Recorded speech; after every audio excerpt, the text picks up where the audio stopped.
Good morning all of you. मैं शराफत अली और हम पढ़ रहे थे बीएससी थर्ड ईयर की हमारी जो पेपर फर्स्ट है क्वांटम मैकेनिक्स। हमारा जो सेकंड चैप्टर था श्रोडिंगर अवकल समीकरण, हमने वहाँ पर स्थितिज ऊर्जा वक्र जो उससे रिलेटेड दो समस्या तो हमने पढ़ ली थी। जो एक विमीय बॉक्स में कण की जो गति होती है वो से रिलेटेड, और दूसरी हमने त्रिविमीय बॉक्स में उपस्थित कण की गति से रिलेटेड हमने जो स्थितिज ऊर्जा वक्र है उसमें जो समस्याएं आती है हमने पढ़ ली थी। हम पढ़ रहे थे, हमने जो लास्ट कक्षा में टॉपिक स्टार्ट किया था वो था हमारा विभव CD। तीसरी जो हमारी स्थितिज ऊर्जा वक्र से रिलेटेड जो हमारी समस्या थी वो थी हमारे पास विभव CD बोल सकते हो, या विभव रोधिका, या विभव प्राचीर, पोटेंशियल स्टेप। मैंने आपको इसके बारे में कुछ जानकारी तो दे दी थी। मैंने ये बताया था कि स्थितिज ऊर्जा के वक्र के अंतर्गत उसके एक भाग में तो विभव का मान क्या होता है, 0 होता है, और दूसरी तरफ क्या होता है, एक नियत विभव होता है। वो क्या कहलाता है, स्थितिज ऊर्जा वक्र वो क्या कहलाएगा, विभव CD कहलाएगा। मैंने इसको एक डायग्राम के थ्रू समझाया था। हमने ये एक डायग्राम लिया था, ये x = 0 पर यहाँ पर हम मान लेते हैं कि एक विमीय है, याद रखना ये एक विमीय है। यहाँ पर Vx हमने ये बताया था कि एक तरफ तो क्या Vx का मान 0 नियत था, और दूसरी तरफ जो Vx का मान हमने माना था वो माना था V0 माना था, नियत परिमित माना था हमने, क्या विभव है। हमने यहाँ पर एक चीज़ और ली थी, ये जो नियत विभव रोधिका है इसके लिए हमने ये चौड़ाई मान ली थी। यहाँ पर ये मान सकते हैं नियत विभव रोधिका है, इसकी चौड़ाई हमने क्या मानी थी, इनफाइनाइट मानी थी एक विमीय के अंतर्गत। हम एक्स डायरेक्शन में पढ़ रहे हैं। ये जो हम मान लेते हैं कि कोई कण है जिसका द्रव्यमान m मान लेंगे, उसकी जो एनर्जी है उसका जो एनर्जी है वो क्या है, V0 से कम है। किसके लिए, इस भाग के लिए जिसके अंतर्गत क्या है, ऊर्जा का मान क्या है 0, स्थितिज ऊर्जा का मान क्या है 0 है। हम इस फलन को तो इस वाले साइड को तो लेते हैं साई फर्स्ट, और इसके लिए साई सेकंड लेंगे। क्या लेंगे, साई सेकंड लेंगे। इतनी बातें तो मैंने आपको बता दी थी।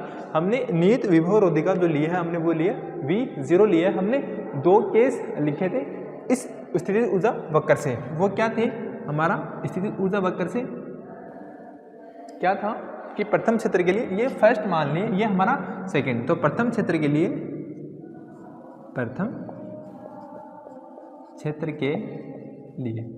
क्या क्या हमें दिख रहा है, एक तो ये अक्ष से 0 से छोटे के लिए क्या है, अक्ष यहाँ क्या इधर क्या होगा, अक्ष से 0 छोटा, इधर क्या बड़ा है, अक्ष का मान 0 से छोटा। दूसरी चीज यहाँ पे Vx का मान क्या है 0 है। तीसरी चीज जो साई का जो फलन है उसको किससे डिनोट करेंगे, साई फर्स्ट से डिनोट करेंगे। दूसरा हमारे पास ये जिसमें नियत परिमित विभव रोधिका है उसको हम द्वितीय क्षेत्र बोलेंगे, द्वितीय क्षेत्र के लिए। द्वितीय क्षेत्र के लिए अक्ष का मान क्या होगा, 0 से बड़ा होगा। Vx का जो हमने मान लिया वो क्या लिया, V0 लिया, नियत विभव रोधिका लिया, और इसके लिए जो साई जो फलन होगा वो हमने क्या माना है, साई सेकंड माना है। इसके लिए हमने साई सेकंड माना। इतनी बातें मैंने आपको बता दिया था। इतनी बातें मैंने आपको लास्ट कक्षा में समझा दी थी क्या होता है। एक तरफ तो क्या होगा, जो स्थितिज ऊर्जा है उसका मान 0, दूसरी तरफ नियत विभव होगा जिसका मान Vx का मान हमने माना था V0 हमने माना था, और इधर इसके लिए साई फर्स्ट, इसके लिए साई सेकंड। यहाँ पर जो एनर्जी का मान है वो 0 से नियत विभव रोधिका से कम होगा, और ये क्या होगा, इसकी जो चौड़ाई है नियत विभव रोधिका की चौड़ाई है वो क्या होगी, इनफाइनाइट होगी। तो अभी हम जो पढ़ने वाले हैं प्रथम क्षेत्र के लिए पढ़ेंगे। क्या पढ़ेंगे, प्रथम क्षेत्र के लिए पढ़ेंगे। तो हम सब टॉपिक लगा लीजिए। केस फर्स्ट, प्रथम क्षेत्र के लिए,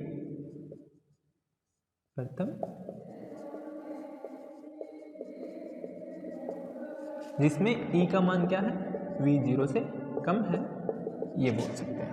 मान लेते हैं एक कण है जिसका द्रव्यमान m है, जिसकी एनर्जी क्या है, E है। हम फर्स्ट क्षेत्र के लिए पढ़ रहे हैं तो वहाँ पर साई क्या होगा, साई फर्स्ट हम काम में लेंगे, और यहाँ पर हम ये देखेंगे कि ये जो कण की स्थितिज ऊर्जा है ये इस पर क्या 0 है, तो ये क्या समय पर डिपेंडेबल नहीं है। तो हम क्या बोल सकते हैं, यहाँ पर जो अवकलन समीकरण यूज लेंगे वो हम श्रोडिंगर समीकरण जो यूज लेंगे वो क्या लेंगे, जो समय पर निर्भर नहीं करती वो समीकरण हम यूज लेंगे। हम मान लेते हैं एक द्रव्यमान m द्रव्यमान का कण है जिसकी एनर्जी E है, जो एनर्जी है वो V0 से नियत विभव रोधिका से क्या कम है, उसके लिए स्थितिज ऊर्जा का मान कितना 0 है। तो उस कंडीशन में जो हमारे पास जो हमें समीकरण है, अवकल समीकरण है, वहाँ पर हमारे पास एक तरंग फलन है साई फर्स्ट, उसकी हमें सॉल्यूशन फाइंड करनी है। हमारे प्रथम सूत्र के लिए क्या साई फर्स्ट है, साई फर्स्ट के लिए हम जो समीकरण है उसका सॉल्यूशन हम फाइंड करेंगे। लिखिए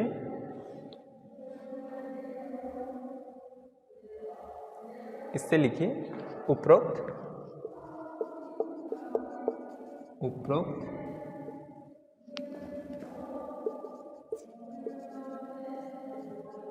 स्थितिज ऊर्जा वक्र से, स्थितिज ऊर्जा वक्र से स्पष्ट है कि दूसरे क्षेत्र के लिए क्या है, नियत विभव अधिकार स्पष्ट है कि द्वितीय क्षेत्र के लिए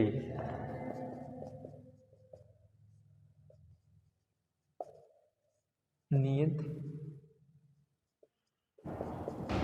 विभवरोधिका B0 है। हम इससे हमें कहाँ से प्राप्त हो रहा है, जो स्थिर ऊर्जा का वक्र है हमें उससे पता चल रहा है कि जो सेकंड है उसके लिए जो द्वितीय क्षेत्र के लिए विभव क्या है, नियत है, V0 है, जिसकी चौड़ाई क्या है, अनंत है। जिसकी चौड़ाई यहाँ पे हमने इसकी जो चौड़ाई लिया वो हमने इनफाइनाइट दिखाई है, अनंत है, जिसकी चौड़ाई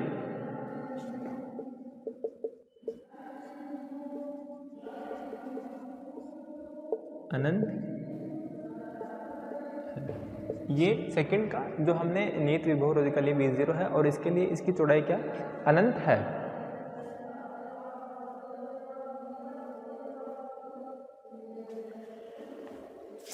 माना एक कण जिसका द्रव्यमान m है तथा उसकी ऊर्जा E है, उसकी ऊर्जा E है तथा कण की है ऊर्जा, तथा कण की यह ऊर्जा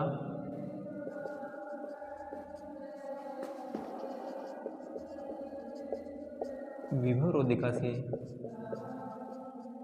कम है। क्या है, कम है, मतलब E < V0 क्या है, कम है। और हमें यहाँ पता चल रहा है कि ये जो ऊर्जा है इसकी ये क्या है, समय पे डिपेंडेबल नहीं है। V0 का मान कितना हमारे पास, Vx का मान कितना 0 है, तो ये समय पर अनाश्रित है, समय पर निर्भर नहीं करती। तो इसके लिए हम क्या करेंगे, समय अनाश्रित समीकरण का यूज करेंगे।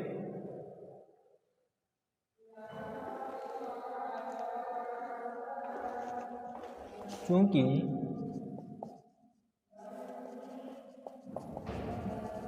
उपरोक्त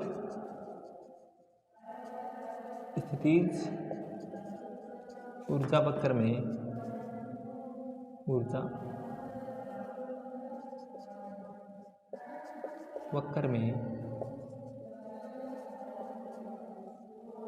स्थितिज ऊर्जा समय पर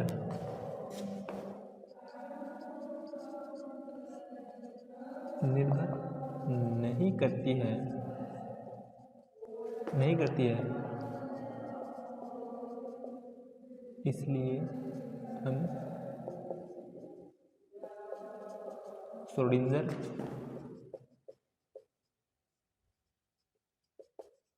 समय अनाश्रित अवकल समीकरण का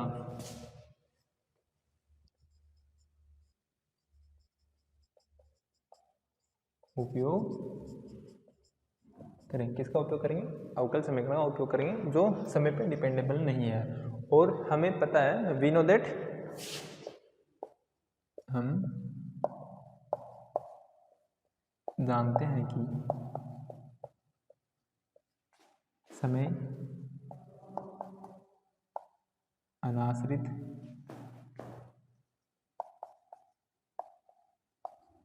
श्रोडिंगर अवकल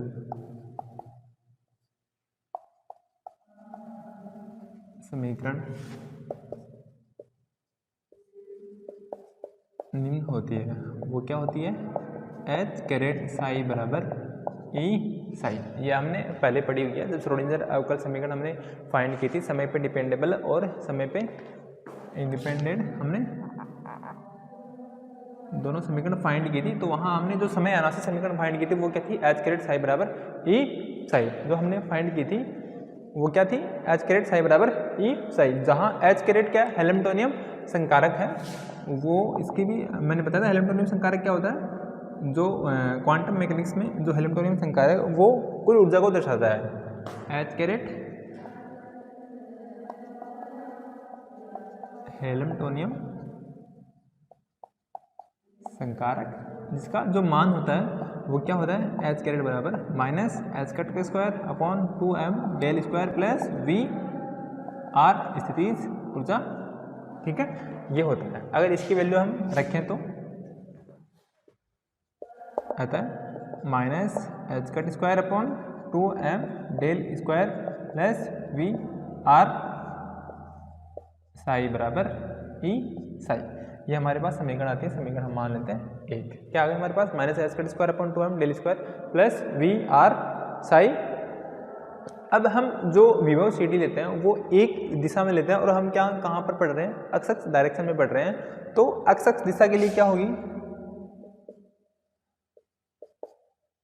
एक्स दिशा के लिए क्या होगी? यहाँ पर जो ये डेल संकारक है, डेल स्क्वायर जो संकारक है, लाप्लास ऑपरेटर है डेल स्क्वायर, इसकी जो वैल्यू होती है वो होती है del square upon del X square plus del square upon del Y square plus del square upon del Z square. ये तो क्या होती है? त्रिविम में। क्या होती है? त्रिविम में होती है। अगर हम एक विम ले रहे हैं और वो भी हम एक्स डायरेक्शन ले रहे हैं तो उसके लिए जो संकारक होगा डेल स्क्वायर की वैल्यू क्या होगी?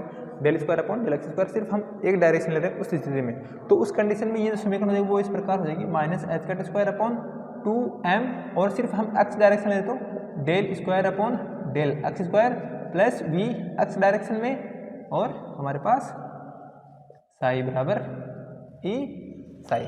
ये हमारे पास समीकरण आ जाएगी। अब हमने क्या पढ़ा है कि हमने जब विभव क्षेत्र लिया है तो प्रथम क्षेत्र के लिए अगर हम पढ़ेंगे, अगर फर्स्ट के लिए सेकंड दो है हमारे पास, तो प्रथम क्षेत्र के लिए पढ़ रहे हैं तो उस कंडीशन में यहाँ हमारे पास यहाँ से एक समीकरण आएगी, फिर हम द्वितीय क्षेत्र के लिए निकालेंगे। तो प्रथम क्षेत्र के लिए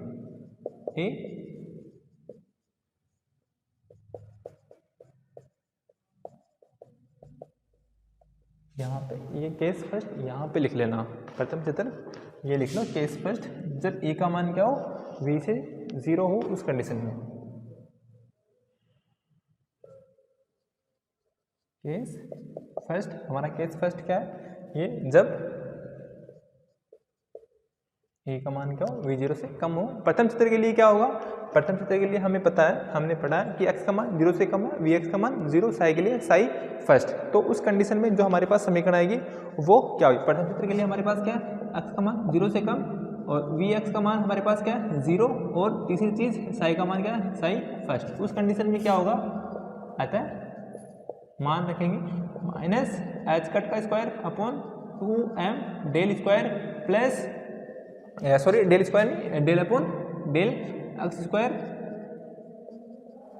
प्लस वी, इसका मान कितना हो जाएगा? 0 हो जाएगा। साथ में साई की जगह साई फर्स्ट बराबर क्या? ई साई। ठीक है, हमारे पास ये समीकरण आ गई। इसको और सॉल्व करेंगे तो हमारे पास ये समीकरण आएगी minus H cut square upon 2m del square psi first upon del X square equal E psi first. ये हमारे पास ये समीकरण आ गई। याद रखना ये दो चीज़ें तो हमें याद रखनी है। प्रथम क्षेत्र के लिए x का मान 0 से कम, इसके लिए वी एक्स का मान एक साइड में क्या 0, दूसरी तरफ में विनीत विभव रोधी का, और उसके लिए साई सेकंड, इसके लिए साई फर्स्ट।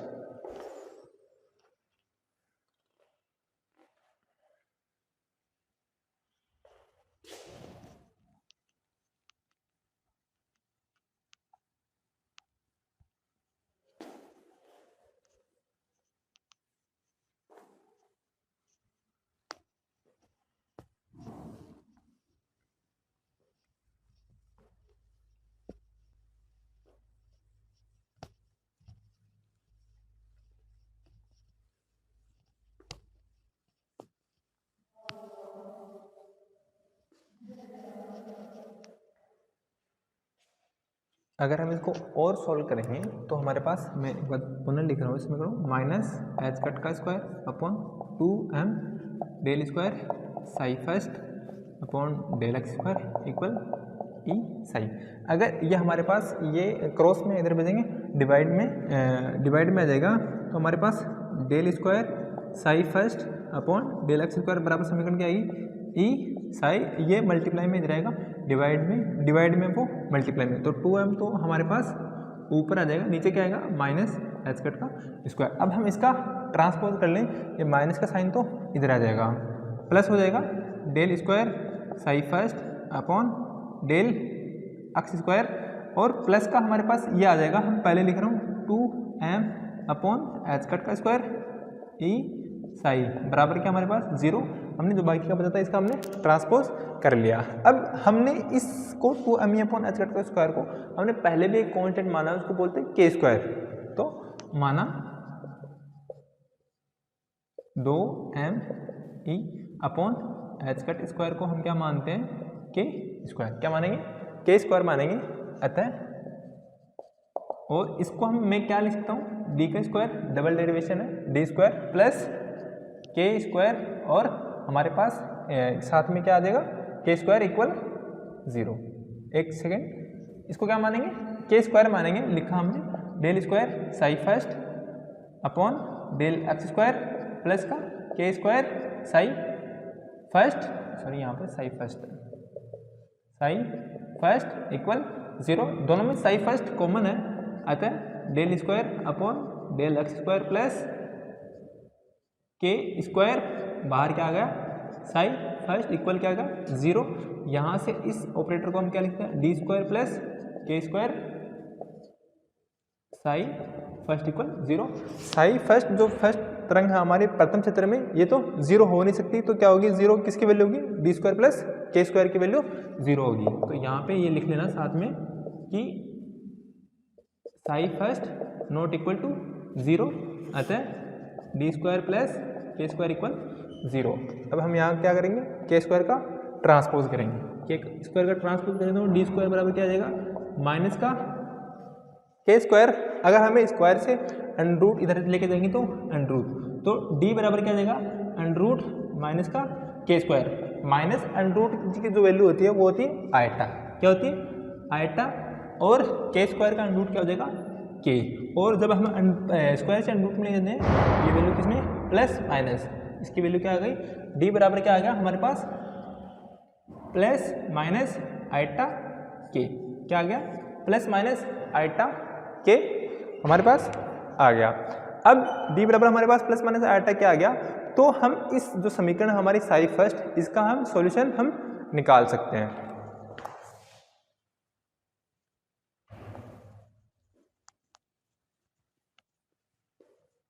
ये हमने कहाँ से सोल्व करी है, जो सोल्यूशन अवकल समीकरण थी, जो समय अनाश्रित काल अनाश्रित समीकरण थी, जो हमने लास्ट कुछ कक्षाओं में पढ़ी थी। समय आश्रित और समय अनाश्रित दोनों हमने, समय अनाश्रित जो समीकरण थी वो हमने पृथक्करण विधि से हमने फाइंड करी थी। H caret psi upon psi equal E caret psi. H caret वहाँ पर क्या था, हेल्मटोनियम संकारक, और हेल्मटोनियम संकारक क्या कहलाता है, कुल ऊर्जा को व्यक्त करता है। तो डी बराबर हमारे पास क्या आ गया, ये आ गया। तो समीकरण का हल क्या होगा, अतः श्रोडिंगर अवकल समीकरण का हल, साई फर्स्ट बराबर क्या आएगा हमारे पास, प्लस माइनस आयटा के है, तो ए की power plus iota K X plus B E की power minus iota K X. ये हम मान लेते हैं। समीकरण कितने नंबर की आई थी, पहले एक आई थी, ये मान लो 2 नंबर की समीकरण है। साई फर्स्ट बराबर क्या आएगा, ई की पावर ए की power iota K X, A E की power iota K X plus B E की power minus iota K X. ये हमने मान ली समीकरण 2। हमने अब जब वो हमने समीकरण लिखी थी, हमारे पास एक समीकरण थी ये माइनस एच कट का square upon 2m del square plus V R psi equal E psi. ये हमारे पास ये समीकरण थी। अब हम इस समीकरण नंबर 1 थी, अगर हम समीकरण 1 में अब दूसरा चित्र लगाएं, ये तो हमारे पास क्या था, पहला क्षेत्र था, तो दूसरे क्षेत्र के लिए बी पॉइंट द्वितीय क्षेत्र के लिए। दूसरे क्षेत्र के लिए क्या होगा, अक्ष का मान तो क्या था, 0 से बड़ा था। v अक्ष का मान हमारे पास क्या नियत विभव रोधिका v0 थी, और जो साई का मान था वो हमारे पास क्या था, साई सेकंड था। क्या था, साई सेकंड था। फर्स्ट क्षेत्र के लिए क्या था, साई फर्स्ट था, सेकंड के लिए साई सेकंड। ये जो वैल्यूज हैं वो हम कहाँ यूज करेंगे, समीकरण 1 जो हमारी समीकरण थी हम उसमें यूज करेंगे। उसके बाद हमने क्या लिया था, एक्स एक्स डायरेक्शन ली थी, उसको जो समीकरण आई थी वो हमारे पास आई थी minus H cut square upon 2m del square upon del X square plus V X और साई इक्वल ई साई। ये समीकरण आई थी हमारे पास। इस समीकरण में अगर हम वैल्यू रखेंगे तब क्या आएगी हमारे पास, वी एक्स की जगह तो क्या आ जाएगा, v0 आ जाएगा, साई की जगह हमें क्या रखना है, साई सेकंड रखना है। अतः माइनस एच कट का square upon 2m del square upon del X square plus उसकी जगह v0 और ये जो value psi second equal E psi second. इस समीकरण के अंतर्गत जो हमारे पास पहले समीकरण थी वहाँ हमने दूसरा क्षेत्र लगाया। वी एक्स का मान कितना, वी एक्स का मान v0 नियत विभव रोधिका दूसरे क्षेत्र के अंतर्गत। फर्स्ट में तो क्या था, 0 होता, दूसरे में क्या था, नियत विभव रोधिका होता है, v0 लिया था, और साई वहाँ पर हमने क्या लिया, साई सेकंड लिया था। पहले क्षेत्र में हमने लिया था साई फर्स्ट, दूसरे क्षेत्र में हमने क्या लिया, साई सेकंड। तो उस कंडीशन पे, ये कंडीशन लगाने पे हमारे पास ये जो अवकल श्रोडिंगर अवकल समय राशि अवकल समीकरण थी वहाँ पर हमने सिर्फ एक्स डायरेक्शन के लिए हमने हमारे पास ये समीकरण प्राप्त हो गई। वी एक्स का मान हमने कहाँ रखा, यहाँ पे v0, साई की जगह हमने रखा साई सेकंड दूसरे क्षेत्र के लिए।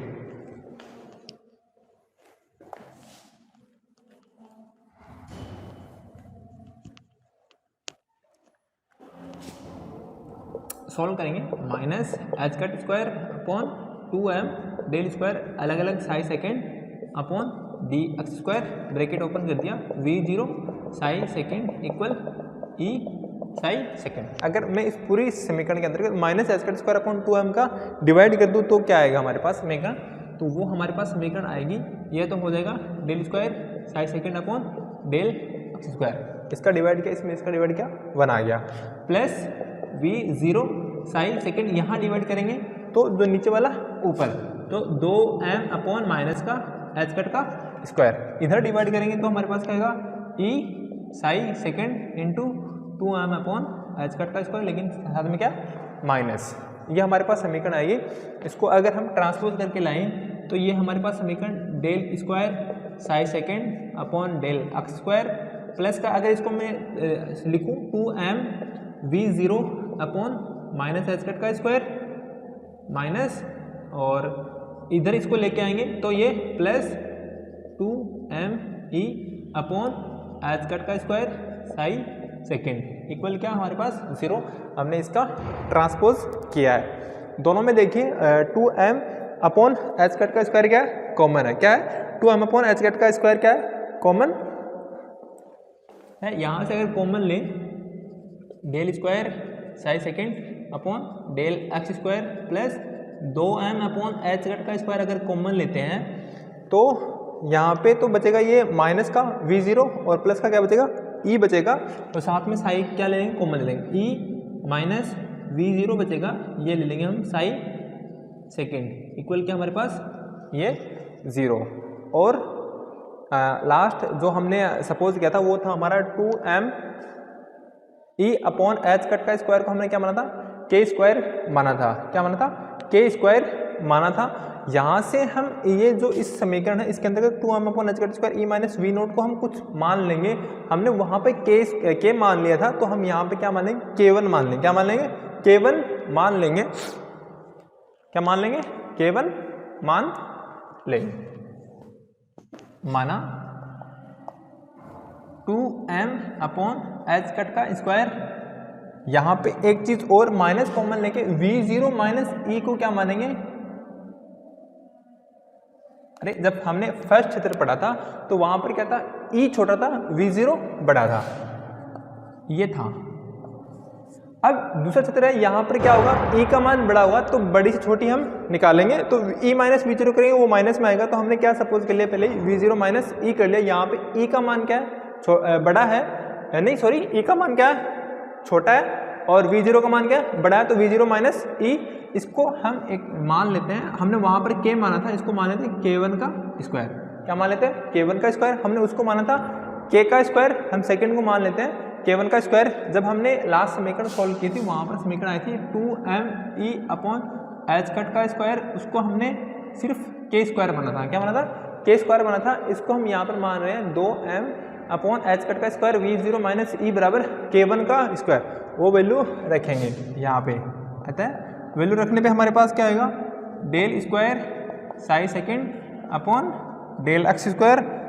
यहाँ पर इसको हमने माइनस कॉमन लेंगे तो ये हमारे पास ये फॉर्मेट आ जाएगा, माइनस जैसे कॉमन लेंगे वी जीरो माइनस ई हो जाएगा, तो हम माइनस कॉमन लेंगे, यहाँ पे प्लस का क्या जाएगा, माइनस हो जाएगा, और k1 का स्क्वायर साई सेकेंड इक्वल क्या हमारे पास 0। अगर साई सेकेंड कॉमन लें तो हमारे पास यहाँ पे क्या बचेगा, यहाँ पे तो साई सेकेंड बाद में del square upon del X square, इसको लेते हैं हम डी स्क्वायर, यहाँ पे बचेगा माइनस k1 का स्क्वायर और साई सेकेंड इक्वल 0, चूँकि साई सेकेंड नॉट इक्वल 0, अतः डी स्क्वायर माइनस के स्क्वायर इक्वल क्या आ जाएगा, 0 आ जाएगा। डी स्क्वायर माइनस के स्क्वायर इक्वल 0, तो यहाँ से डी स्क्वायर बराबर क्या आएगा, के स्क्वायर आएगा, सॉरी k1 का स्क्वायर आ जाएगा। अगर स्क्वायर से रूट करेंगे दूसरी साइड तो k1 का स्क्वायर प्लस माइनस, और d की जो वैल्यू आएगी वो हमारे पास आएगी प्लस माइनस k1, क्या आएगी, प्लस माइनस k1 आएगी। तो इससे इस समीकरण का जो सॉल्यूशन आएगा वो हमें फाइंड हो जाएगा।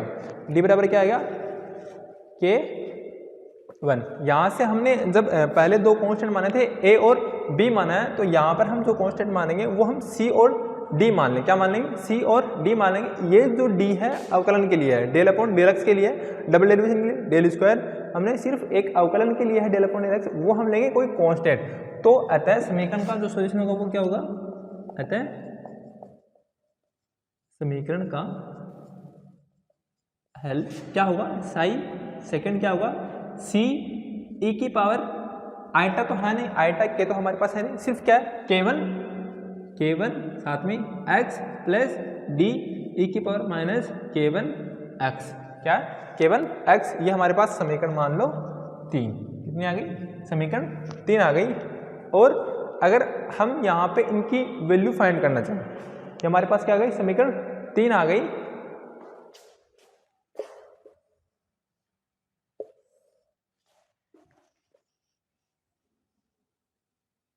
अब एक साइंटिस्ट थे मैक्स बोर्न, उन्होंने ये बताया था कि इस फलन का मान है ना वो अनंत पर क्या होता है, शून्य होता है। क्या होता है, एक परिसीमा बताई थी उन्होंने, अनंत की परिसीमा बताई थी। उसके लिए ये बताया था कि इसके लिए क्या होगा, शून्य होगा। अनंत पर, किस पर, अनंत के ऊपर क्या होगा, 0 होगा। हमारे पास दो समीकरण आ गई, हम यहाँ से इनका सोल्व करेंगे। ये जो है समीकरण साई फर्स्ट ए ई की पावर आइटा के एक्स प्लस बी ई की पावर माइनस आइटा के एक्स, इस समीकरण में दो पद हैं। एक तो ये जो आपतित तरंग होगी, आपतित जो तरंग होगी उसके लिए है, ये परावर्तित के लिए है, ये आपतित के लिए, ये परावर्तित के लिए। इससे पहले हमें इस समीकरण को हमें थोड़ा सोल्व करना होगा। अब मैक्स बोर्न ने ये एक अभिगृत, मैक्स बोर्न के अनुसार ये बताया गया था कि इसका अनंत के ऊपर इसका मान क्या होता है, 0 होता है। उन्होंने एक परिसीमा बताई थी, उसके अनुसार इस संबंध का जो साई सेकंड है उसके लिए जो अनंत पर एक्स इक्वल अनंत पर क्या होगा, इसका मान कितना होना चाहिए, 0 होना चाहिए। तो पहले हम वो निकाल लेते हैं। ये हमारे पास समीकरण 3 आ गई।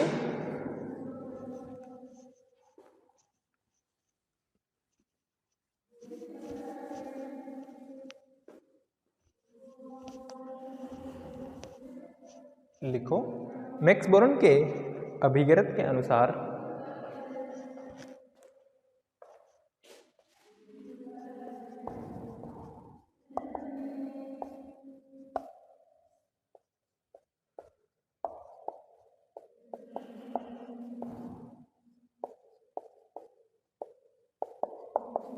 मैक्स बोर्न के अभिगृत के अनुसार अनंत पर तरंग फलन का मान 0 प्राप्त होता है। अनंत पर तरंग फलन का मान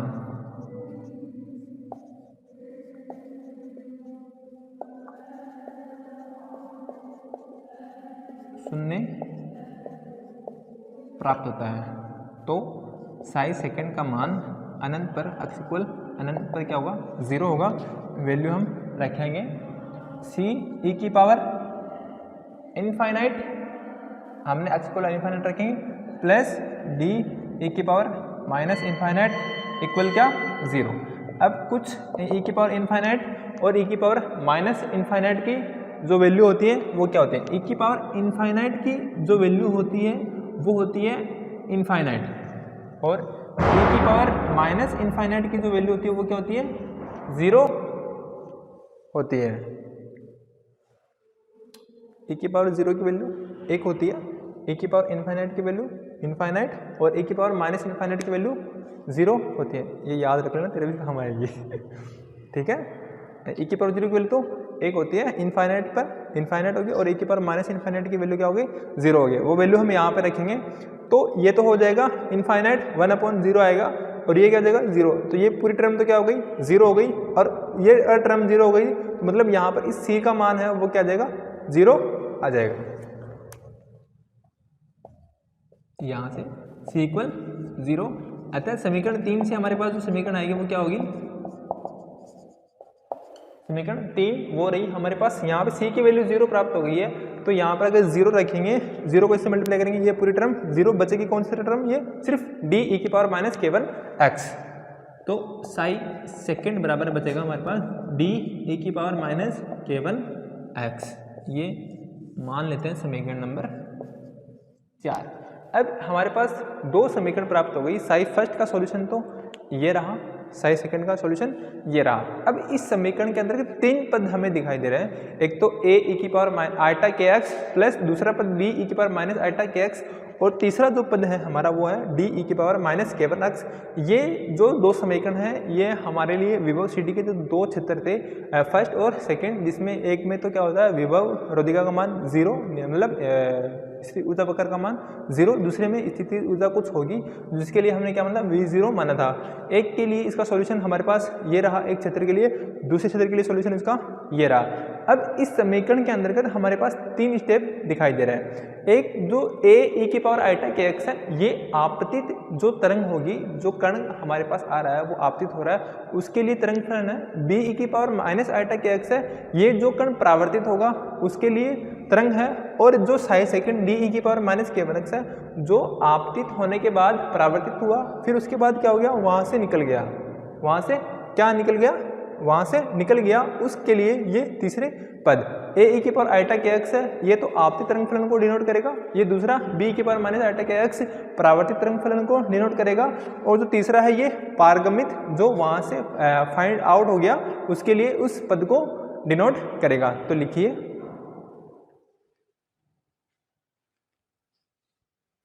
साथ में लिख लेना, समीकरण 2 व 4 से, समीकरण 2 व 4 से फर्स्ट आपतित तरंग फलन, इसके लिए तो क्या होगा a e की पावर आइटा के एक्स, दूसरा परावर्तित तरंग फलन वो क्या होगा b e की पावर माइनस आइटा के एक्स, तीसरा पारगमित तरंग फलन वो क्या होगा d e की पावर माइनस k1 x। क्या होगा d e की पावर माइनस k1 x। 3 पद हमें प्राप्त हो गए, ये आपतित तरंग फलन, ये परावर्तित, और ये पारगमित तरंग फलन। आज के लिए इतना ही। बाकी का जो है हम आगे पढ़ेंगे। हमने एक परिसीमा प्रतिसंबंध तो लगा दिया, हमने एक संबंध तो यहाँ पे लगा दिया, परिसीमा लगा दिया x = इन्फाइनाइट के लिए। हम x = 0 पर भी इसको हम फाइंड करेंगे क्या आती है। हमारे पास 3 पद आ गए, आपतित तरंग फलन, परावर्तित और पारगम्य। आज के लिए इतना ही। बाकी की जो विभव CD के जो कुछ बाकी रह गया वो हम नेक्स्ट कक्षा में पढ़ेंगे।